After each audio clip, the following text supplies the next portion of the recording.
Hey everybody, so I'm gonna make a quick video. I'm running another experiment using the, to me this is new, I've never seen it before, but the Aunt Jemima's pancake on the go.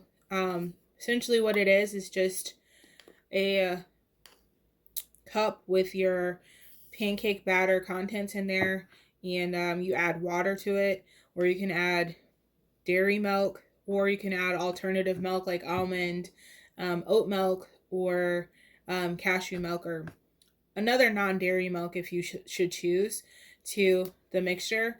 This is not gluten-free, so this unfortunately won't work for people who have a gluten intolerance. However, moving on, I am using the Bella donut maker, and it's on, so I have to be careful because it's kind of hot. But it makes 3 little donuts, and they're not very big, but I like this size because I feel like it's perfect for an individual serving, or you could do like a date night or a small like party event, or maybe they're like hors d'oeuvres or something, you know. So I've mixed this up, and I just added the amount of recommended water to the fill line inside. So I'm just going to take and I'm going to fill the donuts holders up here, and I'm not overfilling them. I just want enough to where it looks like it's going to overflow, but it doesn't. I got this idea based on the recipe book that came with the device.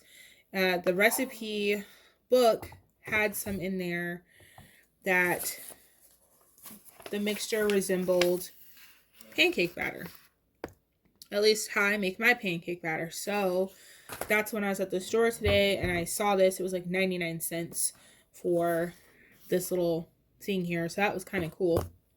And it's chocolate chips, so I was like, even better. But I went ahead and got it, and I'm going to give it a whirl. The Bella donut maker, I plugged it in. I had to wash it twice. Initially, when I first started making this video, I had washed it, plugged it in, let it heat up. I recognized that when it's fully heated, the indicator light on top shuts off to let you know that it's ready for you to add the batter and let it cook.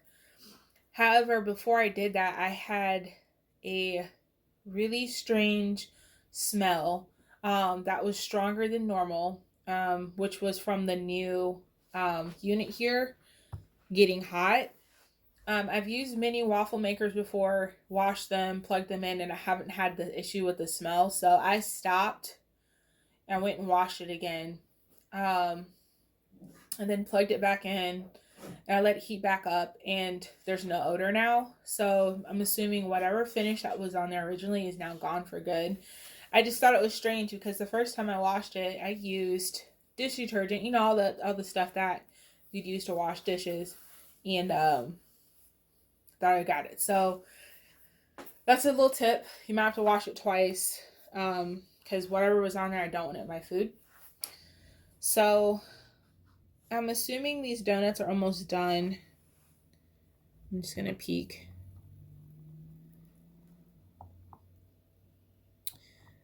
So I know the bottoms are brown. You can kind of see. The center is brown. The edges are kind of brown, but the top is like really light and white. I don't recommend touching it like I just did. However, it's not hot enough to burn me. I don't know. I'm going to get a fork, or I'm going to actually use a spoon because I don't want to risk. So I'm using a metal spoon. I don't have any silicone tipped ones. If you do, I'd use that because the coating on here is a non-stick coating, probably Teflon, so you don't want to use something to scratch it. So I'm using a spoon to carefully pull up around the edges. That is so cute. Look at my finger compared to that. You can see a little chocolate chips in there. So I'm going to break it open. And this is a little warm. So I really wouldn't recommend doing this part because the bottom part is a little hot. But it does look like it is fully cooked inside. It's like a spongy texture, so pretty good. Pretty good. Cool. So if you're not too keen on using the recipes inside the book or the pamphlet that's provided, you now have an alternative to use the pancake on the go or any pancake mixture, I guess, that you can buy in the store to make your donuts with. And this is another little quick experiment in the kitchen. I will see you guys later. Bye.